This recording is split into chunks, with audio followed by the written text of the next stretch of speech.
Puji Tuhan, saya sampaikan selamat pagi dan salam sejahtera dalam Tuhan kita Yesus Kristus. Haleluya. Sungguh bersyukur kita boleh kembali bersama-sama beribadah karena kita mengasihi Tuhan, mengasihi jemaat, karena kita mau menyembah dan memuliakan Tuhan yang sudah menyelamatkan kita. Bapak Ibu, kita sudah belajar tentang bagaimana hidup di dalam roh. Selama 10 hari kita juga belajar memahami pekerjaan Roh Kudus, memahami bagaimana kita menerapkan kebenaran itu dalam kehidupan kita sehari-hari. Tentunya kita adalah orang-orang yang penuh dengan Roh Kudus, amin. Dipimpin oleh Roh Kudus itu bukan momen sesaat, bukan momen ibadah seperti sekarang ini kita perlu pimpinan Roh Kudus, tetapi itu harus menjadi gaya hidup kita sehari-hari. Dan pada kesempatan ini ya kita sudah ada di minggu ketiga ya di bulan Juni ini. Kita akan belajar tentang kesatuan di dalam tubuh Kristus. Orang-orang yang sungguh-sungguh diselamatkan, yang sungguh-sungguh percaya kepada Yesus karena anugerahnya kita telah dibaptis ke dalam tubuh Kristus. Amin. Ya, satu kebenaran penting, gereja bukan sekedar organisasi, gereja bukan sekedar gedung ini di mana kita dapat berkumpul setiap minggu atau beberapa kali dalam seminggu untuk kita beribadah, tetapi gereja itu adalah organisme yang hidup. Gereja itu adalah tubuh Kristus. Amin. Ini yang harus kita pahami. Dan sebagai tubuh Kristus, orang-orang yang penuh Roh Kudus, yang memiliki karakter ilahi, orang-orang yang dikaruniai karunia pelayanan, kita harus hidup di dalam kesatuan tubuh Kristus. Bapak Ibu, kesatuan itu realita yang sudah ada, kita perlu menjalaninya. Amin. Kita satu karena kita diikat oleh Roh Kudus. Tinggal bagaimana kita harus hidup dalam kesatuan tubuh Kristus. Mari kita akan belajar tentang kesatuan dalam tubuh Kristus dan kita akan membaca di dalam Efesus pasal yang keempat ayat 1 sampai ayat yang ke-6 saja. Efesus pasal 4 ayat 1 sampai ayat yang ke-6. Mari saya undang kita berdiri.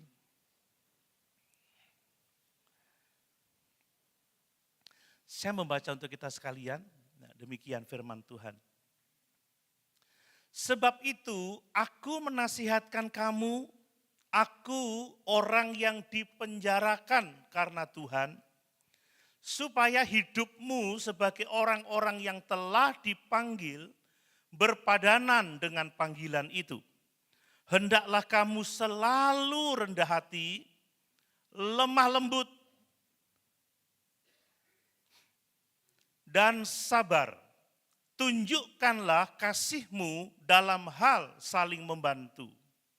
Dan berusahalah memelihara kesatuan roh oleh ikatan damai sejahtera. Satu tubuh dan satu roh. Sebagaimana kamu telah dipanggil kepada satu pengharapan yang terkandung dalam panggilanmu.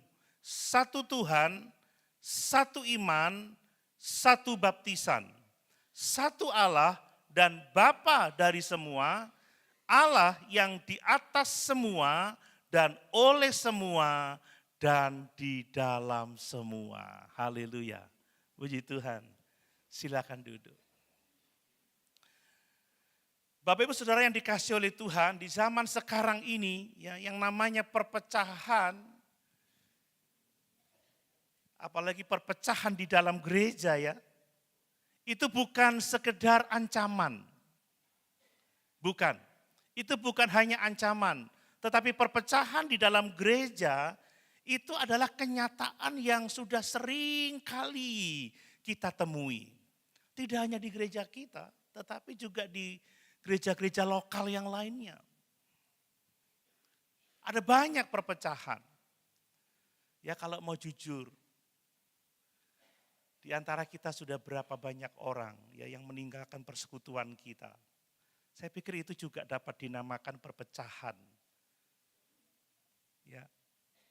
Ada anak-anak kita yang sudah tidak lagi bersama-sama dengan kita beribadah di tempat ini. Enggak lama ada yang ngomong, Pak Doni anak saya enggak lagi ke gereja karena ini itu. Bukan meninggalkan iman Kristen tetapi meninggalkan persekutuan kita seperti itu. Itu realitas yang tidak bisa kita pungkiri. Apalagi setelah pandemi ya kita harus jujur. Dulu kita setiap ibadah enggak ada bangku kosong ya. Minimal 4 orang penuh saudara. Ini realita yang tidak bisa kita pungkiri. Itu bisa kita katakan juga sebagai perpecahan. Dan tidak hanya di tempat kita, di mana-mana. Semua ada cerita ya. Saya melayani sebagai pengurus Majelis Daerah Jawa Timur. Tidak hanya di kita, di mana-mana. Di seluruh Jawa Timur yang saya tahu terjadi hal yang seperti itu. Ya sedihnya apa Bapak Ibu? Sedihnya bahwa seringkali perpecahan itu terjadi bukan karena hal-hal yang sifatnya prinsip gitu ya. Seperti pengajaran. Wah kalau memang pengajaran ini sangat prinsip. Bukan karena hal-hal yang menentukan keselamatan jiwa kita. Ya seperti ajaran sesat. Nah kalau gereja sudah mengajarkan ajaran sesat, itu pasti terjadi kegaduhan ya. Saya baru menangani kasus itu. Kami masih melihat beberapa minggu ke depan terjadi kegaduhan karena ajaran sesat. Atau karena persoalan-persoalan moral yang benar-benar sangat nyata, konkret seperti itu ya. Sedihnya bukan karena hal-hal yang seperti itu, tetapi karena hal-hal yang boleh dibilang kecil. Oleh hal-hal yang boleh dibilang sepele Bapak Ibu. Apa masalahnya misalnya? Perbedaan selera musik kan begitu ya. Gak enak gerejamu musiknya, aku gak selera. Saudara, ada yang seperti itu. Di antara pemain musik, yang satu suka reggae, yang satu suka dangdut, yang satu suka pop, pendetanya suka jazz. Enggak akur saudara ya. Ya wes aku tak golek sing ngejazz di mana, sing ngerock di mana, sing ngepop di mana. Enggak bisa saudara. Hanya masalah-masalah sepele seperti itu. Menurut saya itu sepele karena tidak menyangkut keselamatan. Amin Bapak Ibu. Saya suka musik jazz dengan yang suka musik dangdut, yang penting sama-sama percaya Yesus yang benar, kita pasti selamat masuk surga. Bukan karena selera musik loh kita diselamatkan. Ini kan sepele, itu terjadi. Belum lagi masalah fashion, masalah gaya hidup, ala gerejamu kuno. Gereja lain udah modis. Enggak masalah tuh. Tapi gerejamu delokon kuwi, choir-e, singer-e, main musik wis ora pakai dasi mana kuno lah. Kadang-kadang seperti itu Saudara ya. Wes golek sing bebas, main musik bisa pakai kaos kan begitu ya. Apalagi celananya bolong di dengkule Saudara ya. Ngerok kan tipe ngerok. Ada seperti itu. Ada dulu pernah satu jemaat enggak kebaktian bukan di sini. Enggak kebaktian, saya besuki, kenapa kok enggak kebaktian? Ya orang duwe sepatu om, lo enggak pakai sepatu juga enggak apa-apa kok. Iya enggak Bapak Ibu ya? Saya ditegur om, siapa yang negur ya? Temanku, baktian pakai sandal enggak menghargai Tuhan. Bukan enggak menghargai Tuhan saya om, punyanya masih sandal kan begitu. Sandal pun itu sandal jepit saudara. Kan kita enggak bisa menjudge begitu. Masalah apa? Masalah strategi pelayanan, liturgi. Ada yang suka liturginya kusyuk, ada yang suka liturginya yang berapi-api. Ya dulu pernah ada tamu di sini beberapa waktu karena suaminya kerja di Jember. Datang menemui saya, Pak gerejamu kok kaku ya Pak ya. Di gerejaku ini pendetanya khotbah, yes kan begitu. Ya betul Pak gitu. Wah gerejamu kok adem, aku mau yes dewe ya gak enak. Oh ngono ya Bu.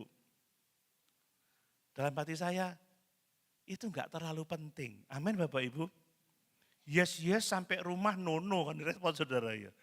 Hanya di dalam gereja. Itu kan soal gaya liturgi saja. Hal-hal yang sifatnya kecil.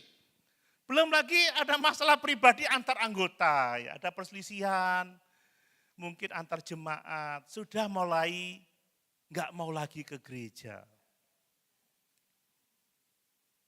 Om selama ada orang itu di gereja, saya enggak mau datang. cari yang tidak ada orang itu. Loh nanti kalau di surga ada orang itu, apa kamu tidak mau masuk surga? Nah, repot saudara ya. Itu bukan hal-hal prinsip, bukan hal-hal yang penting, hal-hal yang mendasar.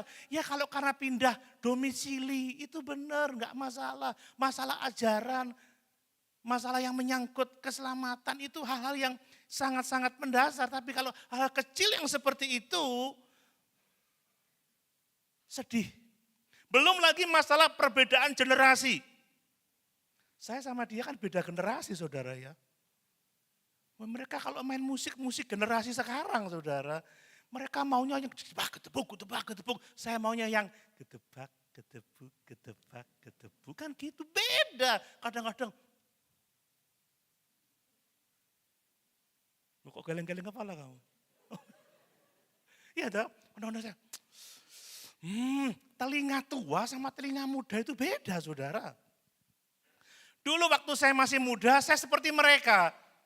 Saya ngerok banget saudara. Kok sekarang saya nggak enak ya telinga saya rock itu ya. Oh ternyata udah tua saya ini ya. Perbedaan generasi, udah semrawut sudah. Yang muda ingin perubahan, yang muda ingin sesuatu yang baru, yang muda ingin gaya baru. Tapi yang tua ingin mempertahankan tradisi. Nggak mau berubah sama sekali, sedikit pun tidak mau berubah. Udah konflik, akhirnya ya pisah. Perpecahan itu kan bukan hal yang sifatnya prinsip. Kemudian belum lagi soal kelompok-kelompok dalam gereja. Siapa kelompoknya siapa? Siapa suka siapa? Siapa tidak suka siapa? Wah ini jadi masalah saudara. Siapa yang nggak disukai, siapa yang disukai? Ini adalah masalah yang sering kali kita lihat dan ini banyak terjadi. Dan lebih ironis lagi, gereja yang seharusnya menjadi teladan kesatuan, teladan kebersamaan, teladan kekompakan, justru mencerminkan perpecahan yang sering kali terjadi dalam dunia ini. Kita tidak menjadi saksi Kristus sebagaimana seharusnya. Bapak Ibu, pertanyaan pentingnya adalah apa yang bisa mempersatukan kita di tengah-tengah begitu banyak perbedaan. Bagaimana kita bisa tetap stick together sekalipun kita ini berbeda. Ya, saya ini 6 bersaudara, laki 4, 2 perempuan. Kami semua suka musik, sekalipun tidak semuanya ahli bermain musik. Satu waktu kami kumpul 4 orang laki-laki di satu studio, lengkap saudara, nggak bisa ketemu. Karena semuanya suka musik yang berbeda-beda. Tapi kami tetap bersatu loh saudara ya, tetap keluarga, nggak pernah pisah ini. Lu nggak usah ke rumah gua, lu suka dangdut, gua suka jazz. Nggak gitu, akur tuh. Akur, tapi kalau di studio nggak sampai 5 menit bubar saudara. Kenapa? Selera musiknya beda. Lek main aja ngono, gak seneng aku. Loh, aku seneng ku ngene, gak bisa.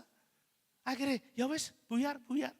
Yang maunya ada acara pengantin keluarga, kami mau nyanyi satu keluarga, cek ketok api gitu, malah gegeran sebelum mantenan saudara.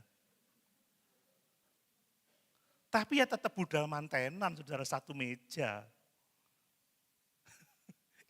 Itu yang terjadi.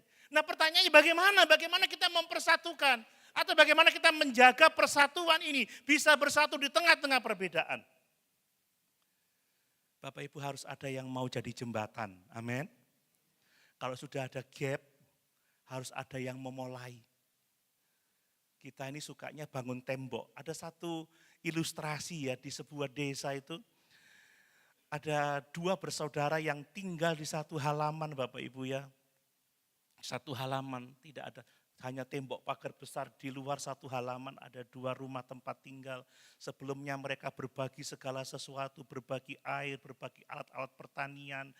Mereka kalau masak saling ngirim, sering ketemu, sering ngopi bareng. Tetapi ada masalah sedikit, mungkin perkataan yang pedas, mereka akhirnya bertengkar gitu ya istilahnya. Mereka berhenti berbicara, apa yang terjadi. mereka langsung bangun tembok kayu di antara rumah mereka. Bangun tembok kayu. Mereka berhenti bicara, mereka sudah enggak mau saling ketemu, enggak mau saling melihat. Dan seringkali gereja juga seperti itu. Kalau ada masalah dikit langsung bikin tembok, saudara. Ada loh orang yang pamit sama saya, Om saya enggak bergereja lagi di tempat Om Donia. Langsung diblokir loh saya, saudara. Tak balesi centang 1, tak tunggu 2 hari, centang 1, 3 hari, centang 1. Saya lebih suka centang 2, saudara ya. Dan centang 2-nya itu berubah menjadi biru, artinya dibaca. Setelah itu dibales, centang. Orang itu suka bangun tembok, saudara ya. Setelah itu aku gak seneng aku wis. Ngono, saudara. Minggir. Kalau dia terima tamu, dia lewat samping, saudara. Maaf kalau menyinggung, saya tidak bermaksud, hanya mau menyatakan kebenaran saja. Itu realitas. Suka bangun tembok, lalu satu hari karena sudah saking sakit hatinya ini enggak bisa selesai, dia panggil tukang, tinggikan tembok itu, tebalkan lagi, aku enggak mau lihat saudaraku. Tapi tukang ini enggak nurut sama yang mempekerjakan.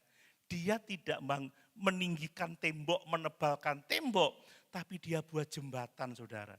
Dia membuatnya saat orang ini pergi. Jadi tidak dikontrol. Selesai jembatan, langsung yang saudaranya, ternyata adikku itu masih mau berdamai sama aku ya, gitu saudara.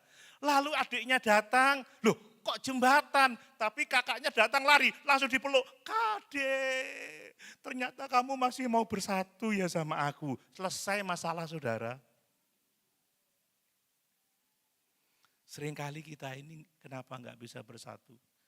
Karena kita enggak suka buat jembatan, kita langsung buat tembok, saudara. Coba kita kontak dulu, coba kita datangi, coba kita ngomong dulu, kita minta maaf dulu. Enggak ada masalah yang tidak bisa diselesaikan. Amin Bapak Ibu. Seperti ini. Kisah para rasul, kisah para rasul. Rasul Paulus Bapak Ibu dalam Efesus pasal 4 ayat 1 sampai 6 ini menulis kepada jemaat yang memiliki latar belakang yang berbeda. Kepada jemaat Yahudi dan jemaat non-Yahudi. Ini dua kelompok yang sangat berbeda secara budaya. Sama-sama Kristen, tetapi berbeda secara budaya. Juga berbeda secara teologis. Dua kelompok ini berbeda. Latar belakang sosialnya sangat berbeda. Tetapi Paulus di balik penjaranya, dia berbicara seperti ini. Hiduplah berpadanan dengan panggilanmu dan hendaklah kamu selalu rendah hati, lemah lembut, sabar dan saling membantu di dalam kasih. Apa maksudnya Bapak Ibu? Bahwa kesatuan itu adalah panggilan dari Allah kita. Amin. Kita dipanggil untuk bersatu.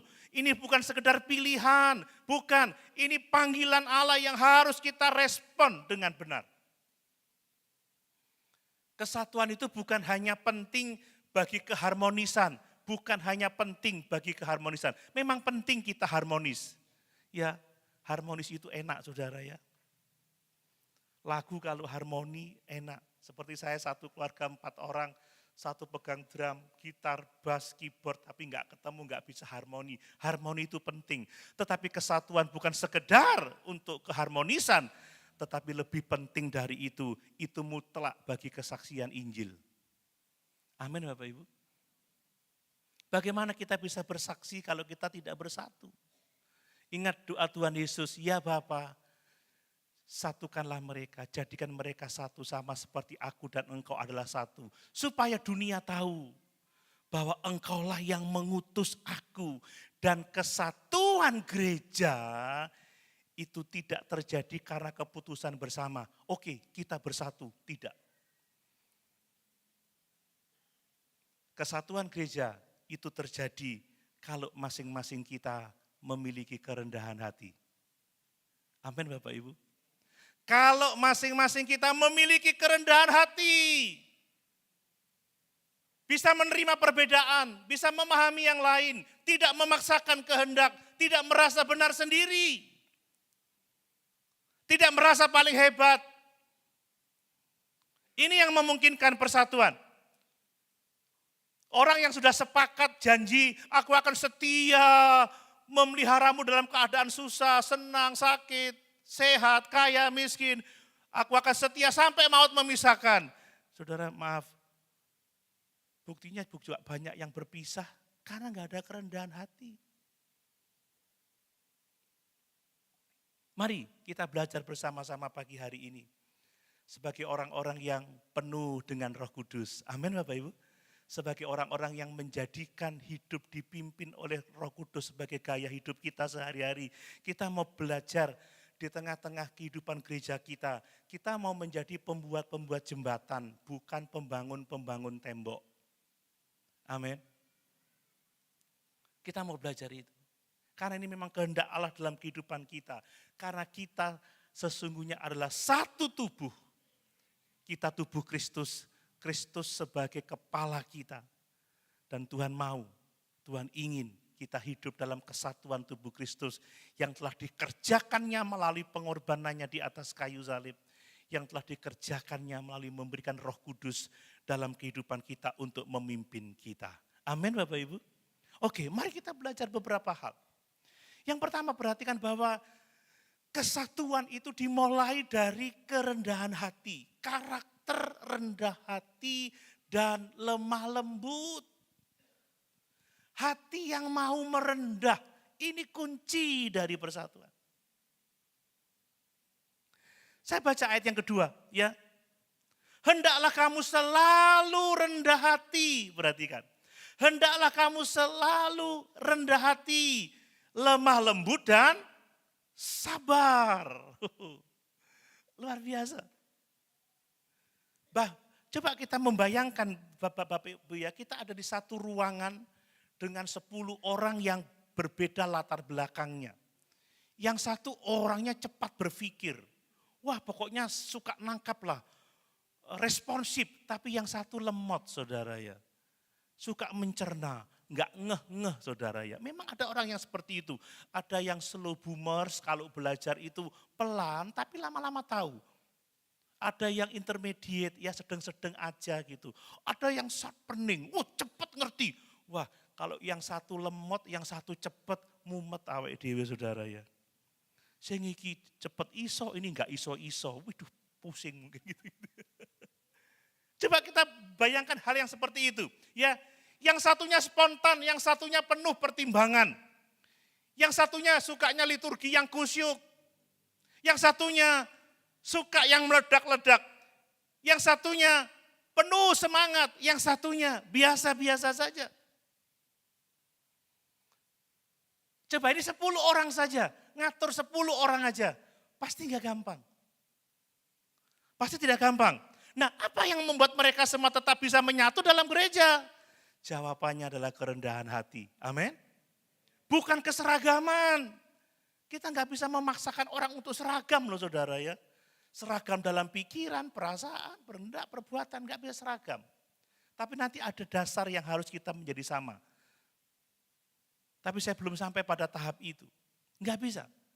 Saya tidak bisa memaksa orang untuk menyukai gaya belajar saya, gaya musik saya, gaya liturgi saya. Saya orangnya juga seperti ini. Dan jangan menghakimi, enggak penuh Roh Kudus ini, kebaktian kok cuman santai-santai aja. Enggak boleh begitu Bapak Ibu.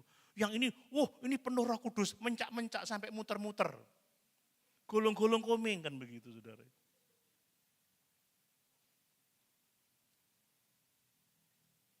Bagaimana bisa bersatu? Kerendahan hati.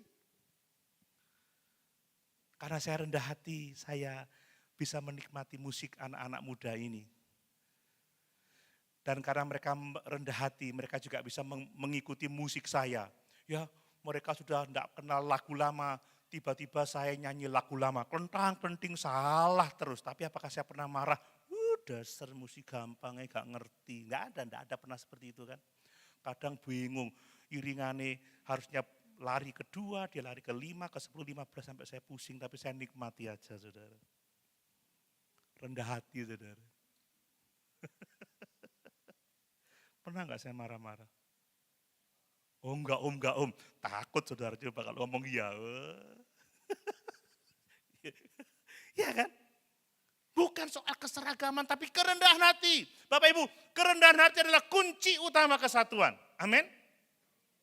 Ketika kita berhenti memaksakan kehendak kita, ketika kita berhenti memaksa orang lain menjadi seperti yang kita mau, lalu kita berpikir, apa ya yang aku bisa layani untuk membangun orang itu, bagaimana saya bisa memberi kesempatan dia untuk mengekspresikan siapa dirinya, memberi orang lain itu ruang untuk dia bertumbuh dengan stylenya. Wah, itu akan sangat luar biasa. Jangan melihat ke dalam diri kita sendiri, maunya kita sendiri, tapi kita rendah hati. Bagaimana saya bisa melayani orang itu seperti ya seleranya. Nah, nanti lain waktu orang itu juga bilang bagaimana juga kita bergantian seperti suami istri ya. Ya suami suka soto, istri suka capcay. Ya sewaktu-waktu makan soto bareng, sewaktu-waktu makan capcay daripada tiap hari gak pernah makan bareng saudara. Ya kita keluar naik mobil, mau makan apa? Soto. Soto tok ae. Lah mau makan apa, Ma? Capcay tok ae. Tukaran geger terus, Saudara. Terus piye? Ya sudah. Hari ini kita soto ya sayang. Yes. Gitu. Nanti besok malam baru kita cari capcay. Sip. Memang suami terkeren di dunia begitu. Nanti lain waktu kalau ibadah pemuda remaja kita diundang. Lain waktu ya gini. Bengawan Solo. Gitu ya. Bengawan Solo. Riwayatmu ini. Kan gitu. Lalu yang satu serius. Bengawan Solo. Kan gak apa-apa saudara ya. Halo? Sudah mulai ada yang tersinggung? Tapi jangan marah. Karena kemarahan orang itu gak ada baiknya. Itu realita. Coba saya ajak kita mengingat bagaimana pada waktu Tuhan Yesus, ya murid-muridnya bertengkar, siapa yang lebih besar, siapa yang nomor satu. Mereka bertengkar. Lalu apa yang dilakukan Tuhan Yesus? Tuhan Yesus mengambil baskom, melepaskan jubahnya, mengikat bajunya, lalu mencuci kaki murid-muridnya, termasuk Yudas. Di saat murid-muridnya memikirkan siapa yang terpenting, siapa yang terhebat, siapa yang nomor satu, justru Yesus menjadi yang paling rendah melayani mereka. Amin Bapak Ibu. Kalau kita bisa melakukan hal yang seperti itu Bapak Ibu, kesatuan pasti terjadi. Amin. Amin. Inilah wajah dari kesatuan yang sesungguhnya. Kerendahan hati yang aktif. Kalau ada apa-apa buat jembatan. Kita yang mendahului, kata Paulus. Kalau ada sesuatu, hendaklah kamu yang berinisiatif pertama-tama untuk mendahului. Jangan gengsi, itu teladan Yesus. Coba kamu belajar menerima, belajar melayani, menjadi teladan. Oke, kita bisa beda. Sekalipun beda kita bisa tetap tumbuh bersama-sama di dalam Tuhan. Amin. Seperti keluarga saya, 4 orang laki-laki, selera musik berbeda. Gak pernah cocok dan gak pernah main musik bersama kami setelah kumpul satu kali itu. Tapi kami tetap keluarga. Gak berpisah. Dan gak membicarakan soal musik lagi kan begitu. Gak penting untuk keluarga. Inilah Bapak Ibu yang dikatakan di Efesus 4 ayat yang kedua itu.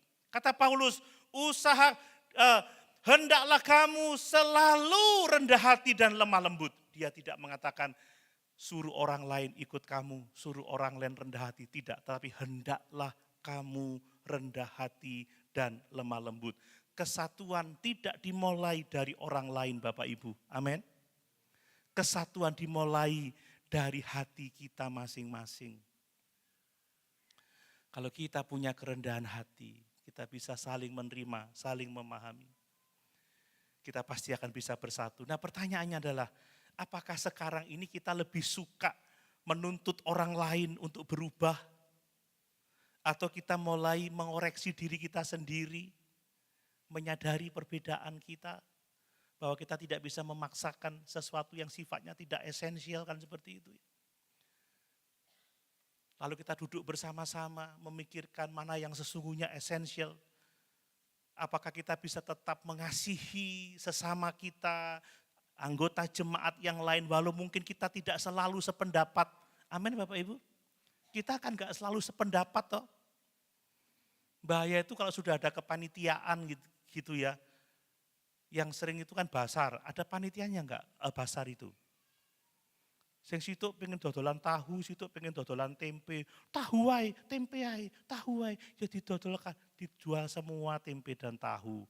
Nanti kalau ada yang jual tempe tahu saya beli saudara.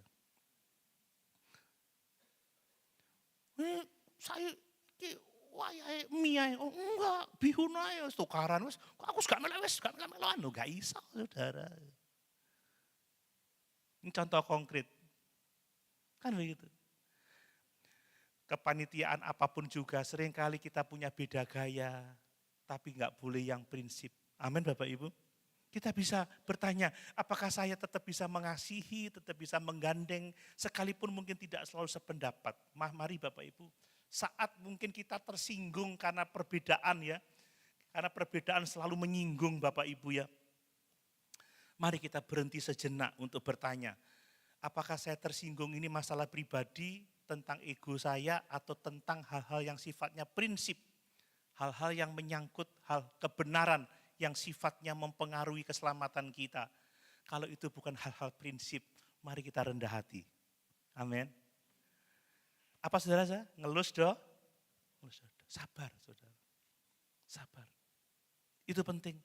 Jadikan kasih Kristus sebagai dasar bagi persatuan kita. Bukan soal kenyamanan pribadi. Enggak enak, telingaku enggak enak, aku enggak nyaman. Aku enggak seneng. Saudara, kalau itu enggak menyangkut keselamatan, saudara jangan keburu-buru. Kita enggak menyenangkan hati Tuhan. Amin. Kita enggak menyenangkan hati Tuhan. Mari kita lihat kalau itu memang masalah-masalah prinsipil yang memang menyangkut keselamatan, masalah moral yang sangat nyata, sangat jelas, kita bisa mempertimbangkan. Tapi kalau hanya soal-soal sepele, soal-soal yang kecil, kita harus belajar seperti Yesus. Amin. Kita harus belajar seperti Yesus, lemah lembut dan rendah hati. Hal yang kedua Bapak Ibu, kesatuan itu perlu dipelihara di dalam ikatan damai sejahtera. Amin. Ayat yang ketiga saya baca lagi. Dan berusahalah memelihara kesatuan roh oleh ikatan damai sejahtera. Ini kesatuan menjadi tanggung jawab kita bersama. Kita harus mengikatnya dengan ikatan damai sejahtera. Berusahalah memelihara kesatuan roh oleh ikatan damai sejahtera. Nah, dari ayat ini kita bisa melihat bahwa sesungguhnya kesatuan itu sudah ada. Kita ini sudah satu di dalam Kristus. Kita dibaptis ke dalam tubuh Kristus. Kita satu anggota. Tetapi kesatuan itu harus dijaga. Amin Bapak Ibu. Kesatuan itu harus dipelihara. Makanya kata Paulus, berusahalah memelihara. Paulus tidak sedang berkata-kata ciptakan persatuan. Tidak. Atau usahakanlah kesatuan. Tidak, tetapi peliharalah kesatuan itu. Berusahalah memelihara kesatuan itu. Artinya kesatuan itu sudah ada. Tugas kita adalah memelihara. Orang-orang yang hidup dipimpin oleh Roh Kudus, dia akan memelihara persatuan. Ya, jadi sekali lagi kesatuan itu sudah ada karena diberikan oleh Roh Kudus saat keselamatan kita. Dia memeteraikan kita, membaptiskan kita ke dalam satu tubuh. Tapi sekali lagi kesatuan itu harus dipelihara sebab kesatuan itu bisa rusak jika tidak dipelihara. Saya beberapa tahun yang lalu ya, waktu Ibu Nelly masih megang prodi S2 loh nggak salah. Waktu itu di STA Jember mau divisitasi, kita butuh ruang taman gitu. Saya bangun taman Bapak Ibu. Beli paving, beli apa, beli rumput. Ternyata beli rumput itu juga mahal ya. Beli bunga, beli apa saudara. Setelah bangun udah mahal, yang mahal berikutnya apa Bapak Ibu? Ongkos pemeliharaan. Visitor datang, asesor datang, tamanmu bagus ya. Iya Pak. Kok bisa ya? Iya tiap bulan Pak Klenger. Bilang gitu. Pernah satu waktu, karena kekeringan panjang, anak-anak sudah enggak ada, kesibukan begitu luar biasa, enggak nyiram 3 hari, kering semua saudara, layu semua, rusak semua. Saya udah ngomong sama istri saya, Ma ini kelihatannya harus disiram lagi tiap hari. Tapi masih untung ada hujan ya 2 hari sekali, itu cukup menolong. Pak Chandra kan tanam lagi pohon di STA Jember itu. Yang memelihara stafnya saudara, tiap beberapa minggu datang dilihat, dipupuk, kalau enggak mati saudara. Ya, kesatuan yang sudah ada yang dikaruniakan oleh Roh Kudus harus kita pelihara. Amin Bapak Ibu. Kalau tidak kesatuan itu bisa rusak. Mari yang ada sekarang, kita ini mempunyai tugas untuk menjaga kesatuan tubuh Kristus di tempat ini. Memelihara dari apa? Harus menjauhkan diri dari yang namanya prasangka. Amin Bapak Ibu. Kalau orang sudah punya prasangka, ini paling bahaya. Segera klarifikasi, bangun jembatan, selesaikan. Ini kata Om Doni gak seneng be aku. Ngono saudara. Loh, dorong takono. Coba Om Doni seneng be aku, ndak takono dhisik, prasangka dulu. Ini kata tim A ini gak seneng mbak tim B, tanya dulu kamu gak seneng, gak mungkin jawab gak seneng saudara. Karena memang semua kita saling mengasihi, amin. Kemudian kalau ada iri hati mesti dibersihkan itu.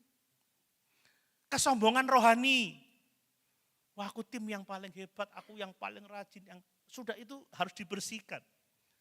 Bahkan mungkin ada luka-luka yang masih disembunyikan di dalam hati kita. Pengalaman masa lalu, masalah Natal 2003 masih dibawa ke 2025. Belum Natal ya kita ya. Dibawa ke 2024, enggak selesai itu masalah saudara.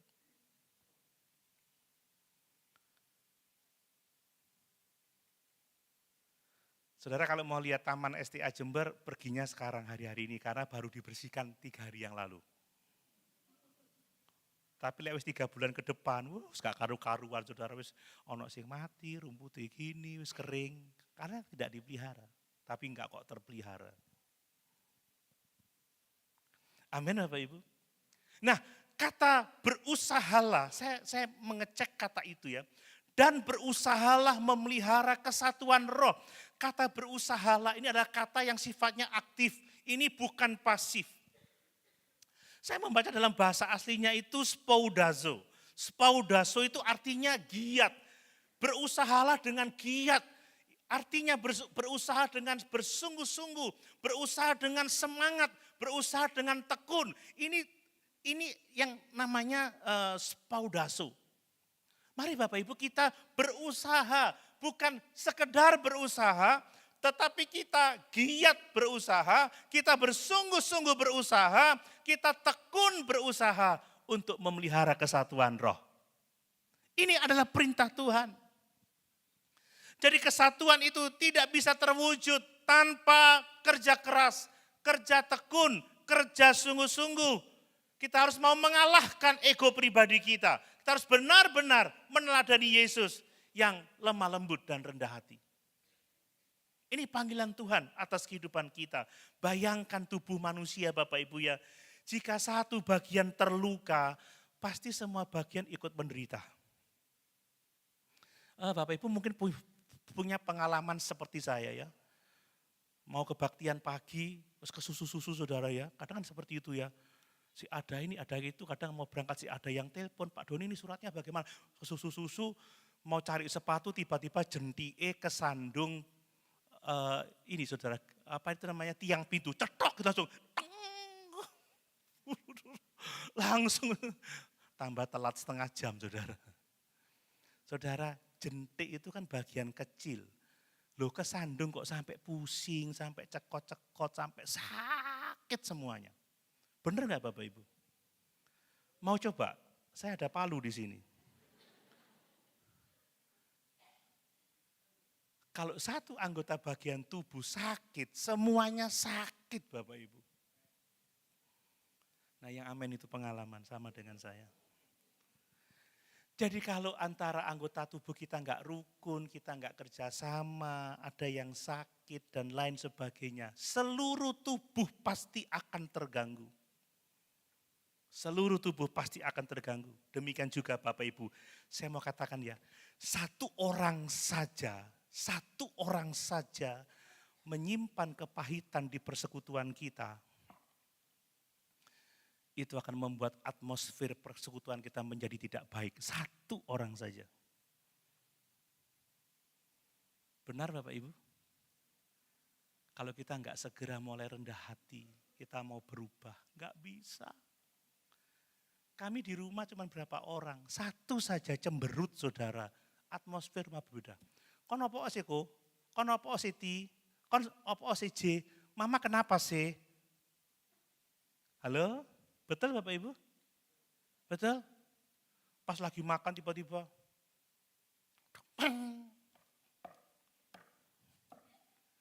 Langsung pada capcay fuyung hai. Di situ ada kepiting.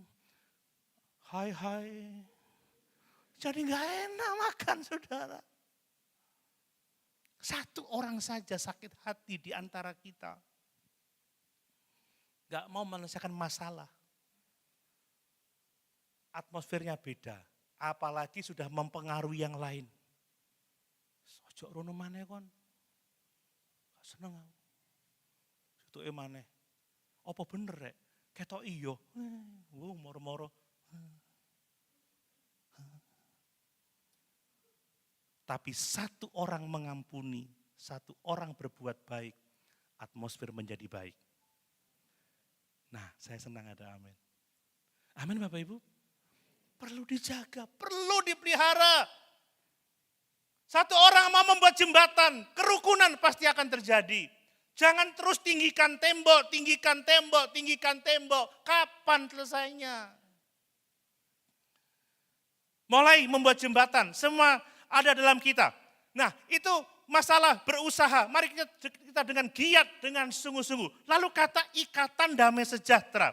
Ya, frasa ikatan damai sejahtera ini menunjukkan bahwa kesatuan itu bukan dijaga dengan aturan yang keras atau dengan kekuasaan, tetapi kesatuan itu lahir dari ikatan damai sejahtera. Saya enggak mau orang rumah tangga rukun mangan bareng karena bapaknya kereng. Makan saudara, tapi makannya enggak damai. Ada papa-papa yang otoriter yang seperti itu. Rumah tertib, anteng gitu saudara ya. Karena ada papa. Kalau papa pergi, yes, langsung berantakan, ribut di sana. Enggak bisa. Orang harus punya damai sejahtera yang mengikat kita. Enggak boleh kita memaksakan kehendak karena kita punya otoritas. Harus lendak kamu keluar, enggak bisa begitu. Atau lega tak cobet kon gitu. Saudara pernah dicobet sini saudara? Saya pernah dulu sama guru saya. Aduh sakit ya saudara. Mau coba? Sakit. Atau bawa penggaris gitu. Tertib enggak Pak Penggaris? Kalau bapak saya pakai kopel saudara. Siapa yang tahu kopel? Banyak yang enggak tahu kopel, anak muda. Kopel itu sabuknya polisi dulu saudara. Lalu dia bawa kopel begini. Anak aja lagi semester. Tapi enggak ada damai. Haleluya. Mari, ini menunjukkan bahwa ikatan damai sejahtera itu yang mempersatukan kita. Bukan aturan yang keras, bukan kekuasaan, otoritas, bukan. Tetapi relasi yang dipulihkan, relasi yang disembuhkan. Kita harus selesai dulu, pulih dulu, baru kita bisa benar-benar menikmati kesatuan itu. Amin. Yesus berkata, berbahagialah orang yang membawa damai, karena merekalah yang akan disebut sebagai anak-anak Allah. mulai dari diri kita. Kita yang mengusahakan. Ya kadang saya dinilai lemah. Loh tidak, saya mau ini membawa damai. Bukan pelin-pelan juga, bukan. Coba memahami, coba memberi kesempatan, coba memberi waktu. Enggak terburu-buru mengambil keputusan. Berdoa, ini masalah pribadi atau menyangkut keselamatan, menyangkut hal-hal yang esensi, perlu. Bapak Ibu, jadilah pribadi yang aktif memelihara kesatuan. Amin.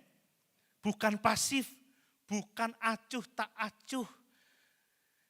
Ya kita harus mengupayakan perdamaian itu. Jangan menjadi sumber gosip, tapi jadilah pembawa damai. Amin. Kadang orang-orang yang enggak perlu tahu jadi tahu, saudara. Ngerti enggak? Ngerti enggak? Oh ya, apa? Om Doni lek mangan itu 3 piring. Yo Mas yo gak tau ndelok yo ketok teko wetenge rek kan ngono sakjane gitu. Ada hal yang enggak perlu diomong itu jadi omong, saudara. Lebih baik kita membicarakan firman, kecuali itu masalah-masalah prinsip. Kadang kita ini memang terganggu dengan nilai-nilai dunia ini. Jangan menjadi sumber perselisihan. Kalau ada perselisihan, jadilah yang pertama membuat tangga. Membuat jembatan. Jadilah yang pertama mengulurkan tangan. Kalau ketemu, salam. Enggak mau, coba aja terus, saudara. Coba aja terus. Mungkin dibilang, tetap aja senyum, saudara. Amin. Pernah dipelengosi? Pernah kan? Saya pernah, istri saya sendiri.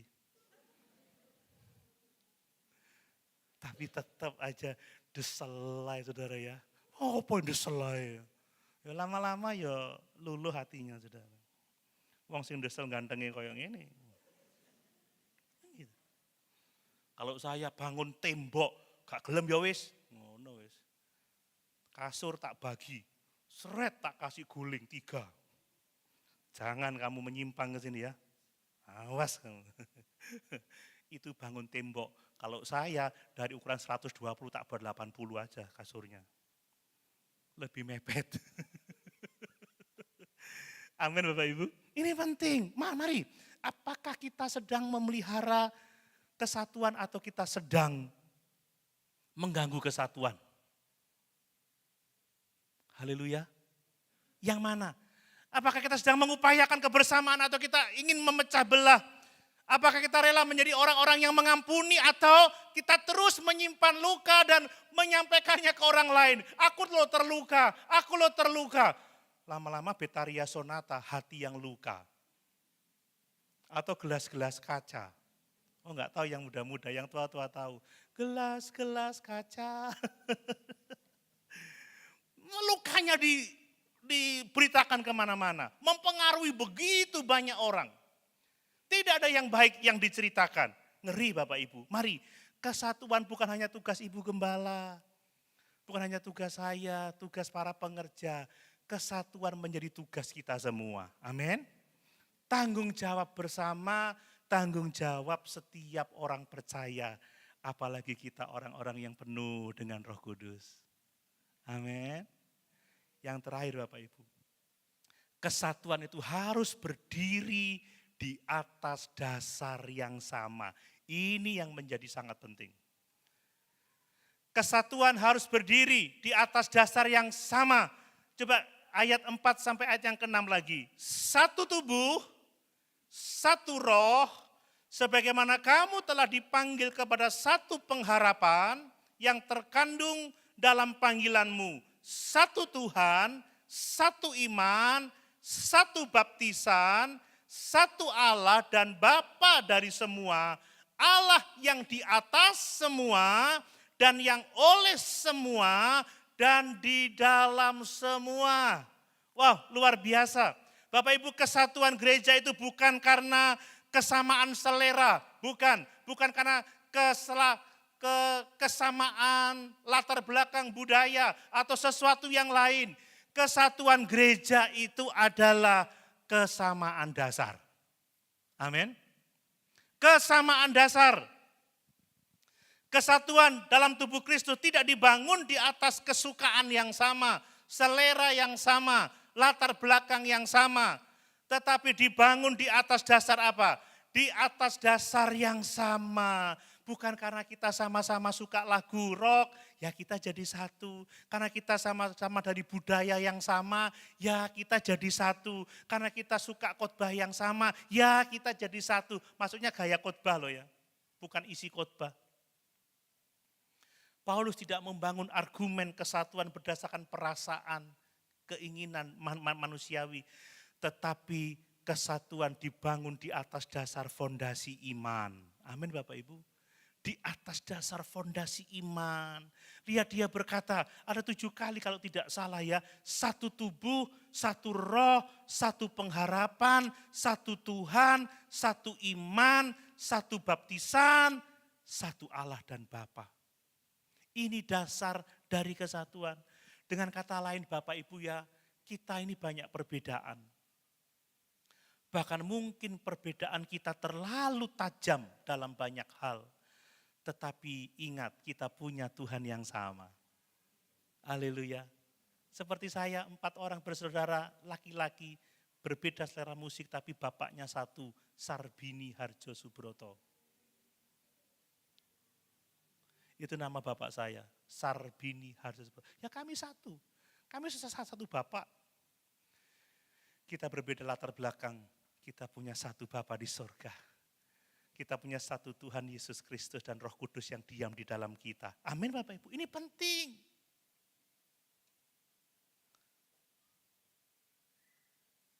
Dan dengan dasar yang sama itu Bapak Ibu, maka kesatuan kita tidak akan tergoyahkan. Kita punya Injil yang sama, kita punya panggilan yang sama, kita punya pengharapan yang sama. Ini yang membuat kita tetap bisa bersatu. Dan itu harus yang menjadi dasar dari kesatuan kita. Selama dasar ini tidak goyah, selama dasar ini tetap kokoh, kita tetap bersatu di dalam Yesus Kristus Tuhan kita. Itu yang penting. Ibarat bangunan yang kuat Bapak Ibu ya. Coba kita membayangkan satu bangunan tinggi rusun seperti itu ya. Bisa saja kalau rusun ya, itu dindingnya dicat berbeda, satu ruangan ada yang suka warna hitam, ada yang suka coklat, apa ada rumah warna hitam ya. Ada warna biru laut, ada warna putih, tehelnya yang lain warna merah muda, mungkin warna abu-abu, yang lainnya itu gaya pintunya berbeda, tetapi tetap berdiri kokoh kalau dasarnya itu kuat. Amin. Tapi rumah seragam semua bentuknya sama, dasarnya enggak kuat, roboh Bapak Ibu. Ya. Kan ada toh persekutuan yang mengatasnamakan kesamaan. Ya. Contoh gini. Gereja Pantekosta Keluarga Besar Doni Herianto di Indonesia. Tapi kalau dasarnya enggak sama, imannya enggak sama, pengharapannya enggak sama, hancur saudara. Tapi kita, kenapa kita bisa bersatu sekarang? Karena kita punya satu Tuhan, amin. Kita satu tubuh, kita satu roh, kita satu pengharapan, kita satu iman Bapak Ibu. Kita satu baptisan. Itu yang menyatukan kita. Mari, sebagai gereja Tuhan, kita ada perbedaan, bahkan mungkin sangat tajam. Tetapi perbedaan itu bukan alasan untuk kita berpisah. Selama kita berakar pada Tuhan yang sama, selama kita memegang Injil yang sama, selama kita punya pengharapan dan tujuan yang sama, kita tetap bisa bersatu untuk kemuliaan Tuhan Allah kita. Itu yang paling penting, itu yang paling mendasar. Bapak Ibu, Allah yang bekerja, Allah itu sungguh luar biasa ya. Dan yang lebih indah lagi dikatakan Allah yang bekerja itu dikatakan di atas semua, oleh semua, dan di dalam semua. Perhatikan frasa ini ya. Ya, satu Allah Bapa dari semua, Allah yang di atas semua, dan oleh semua, dan di dalam semua. Ini frasa yang sangat luar biasa. Kenapa dikatakan Allah di atas semua? Artinya Allah yang berdaulat. Amin. Allah yang memegang kendali di tengah-tengah persekutuan, bukan kita manusia. Selagi firman yang memegang otoritas, pengharapan kita sama. Mungkin kita banyak berbeda, tetapi kita bisa tetap bersama-sama melayani Tuhan. Amin. Allah itu dikatakan, Allah itu di atas semua, kemudian dikatakan dia oleh semua. Artinya apa? Allah yang bekerja melalui semua. Ia yang memakai siapa saja di antara kita. Semua dipakai oleh Tuhan. Tidak ada yang namanya anggota tubuh yang tidak berguna. Allah di atas semua, ya. Bagaimana Allah itu oleh semua dan Allah itu di dalam semua. Artinya apa Bapak Ibu? Ia tinggal di dalam hati kita setiap orang yang percaya kepadanya. Ini dasar dari persatuan kita. Jadi kesatuan bukan karena kita sepakat dalam segala hal, bukan. Bukan karena keseragaman. Tetapi karena kita diikat oleh kasih Allah dan kehadiran Allah di dalam kehidupan kita. Ini menjadi penting. Mari Bapak Ibu yang dikasihi oleh Tuhan. Ketika kita berbeda pandangan, mari kita bertanya, apakah itu menyentuh inti Injil atau hal-hal yang sifatnya enggak penting? Kalau hal-hal yang sifatnya enggak penting, kita bisa dengan rendah hati tidak mempersoalkannya. Amin Bapak Ibu.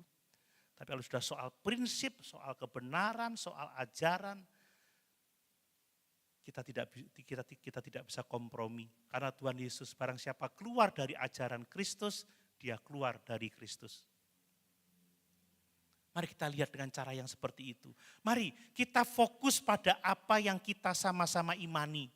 Itulah Yesus Kristus, itulah firman Allah. Amin Bapak Ibu. Bapa, itulah Allah Roh Kudus.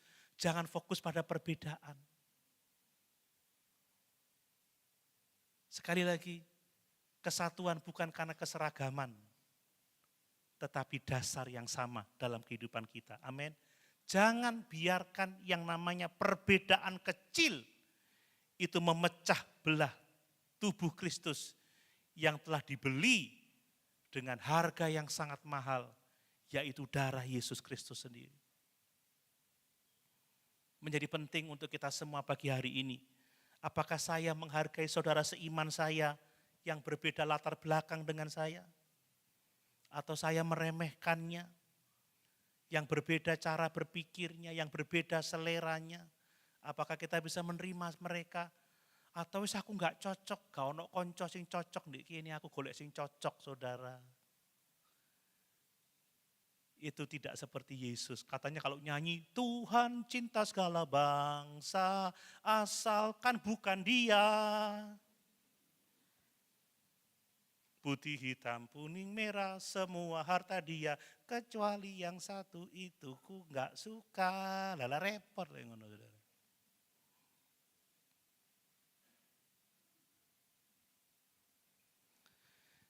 Apakah saya menjaga dasar iman saya? Itu menjadi penting. Mari kita berefleksi seperti itu. Atau saya hanya mempertahankan tradisi pribadi saya. Bapak Ibu, tradisi itu bisa berbeda. Amin. Tapi dasar keselamatan tetap sama. Dasar keselamatan tetap sama. Kalau orang hanya di luar-luar. Tapi kalau sudah beda ajaran, saya katakan hati-hati. Hati-hati, itu yang saya sedang kerjakan sekarang. Beberapa hari ini saya tidak bisa tidur nyenyak karena saya memikirkan satu gereja yang sudah pengajarannya menyimpang. Tadi malam atau tadi pagi saya ngomong sama saya, Maya apa ya besok jemaat di khotbah apa ya? Yesus bukan Tuhan lagi, Roh Kudus bukan Allah lagi. Waduh, saya bergumul, Tuhan saya berdoa. Saya membuat tulisan bagaimana sih kita bisa membangun pemahaman teologi yang sehat untuk jemaat awam supaya tidak mudah terombang-ambingkan oleh berbagai macam pengajaran. Saya kemarin buat respon video juga karena ada yang bertanya kepada saya. Sebelumnya dia memposting karena dia pikir itu sependapat, tetapi ternyata itu jauh dari kebenaran firman Tuhan. Bapak Ibu, satu tubuh, satu panggilan, satu tujuan, itulah yang menjadi dasar dari kesatuan kita. Amin. Bukan perbedaan-perbedaan yang sifatnya enggak penting. Kita ini satu tubuh, satu panggilan, satu tujuan. Dan mari kita berpegang pada kebenaran itu. Bahwa kesatuan itu dimulai dari kerendahan hati kita masing-masing. Kesatuan itu adalah tanggung jawab kita bersama. Bukan tanggung jawab satu atau dua orang. Semua kita harus menjaga diri kita. Kita berusaha dengan sungguh-sungguh untuk memelihara kesatuan dengan ikatan damai sejahtera. Itu yang paling penting. Dan kesatuan itu berdiri di atas dasar iman yang sama. Amin. Kalau Bapak Ibu Saudara menyadari ada relasi yang retak di antara kita, datang Bapak Ibu. Mari kita membangun jembatan. Kalau itu mungkin saya, datangi saya. Tenang, saya akan sediakan banyak hal, terutama air putih. Datang, tidak apa-apa. Ngobrol sama saya, kalau itu menyangkut saya. Kristus telah mengampuni kita terlebih dahulu. Mari kita belajar mengampuni terlebih dahulu orang-orang yang mungkin berselisih dengan kita. Amin. Jika Bapak Ibu merasa terganggu dengan perbedaan-perbedaan yang ada di dalam gereja ini, lihatlah fondasi iman kita bersama. Kalau fondasinya kokoh, teguh, jangan goyah. Amin. Itu perbedaan biasa, mana ada yang enggak beda. Masing-masing kita memiliki latar belakang yang berbeda-beda. Itu membuat kita memang berbeda, tapi kita memiliki dasar iman yang sama. Jika Bapak Ibu telah menjadi bagian dari persekutuan apapun juga, terutama di gereja kita sekarang ini, mari kita menjadi pengikat persatuan oleh damai sejahtera. Amin. Kalau ada masalah lebih baik diem, kalau kita belum bisa aktif. Jangan menjadi sumber pemecah belah, ngomong sana sini, telepon sama sini. Atau mungkin nge-live gitu saudara ya. Iya aku sebenarnya itu enggak mau keluar. Saudara jangan saudara. Kita ini murid-murid Yesus. Amin. Ya tapi di sana itu begini, di sana itu begini. Tapi bagaimana dengan kamu? Rendah hati enggak? Ngecek dasar yang sama enggak?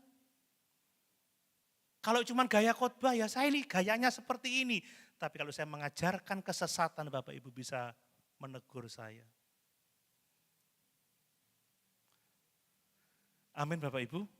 Ini penting. Mari berusahalah memelihara roh, kesatuan roh oleh ikatan damai sejahtera. Karena itu yang akan memuliakan Tuhan Allah kita. Amin. Mari sama-sama kita berdiri.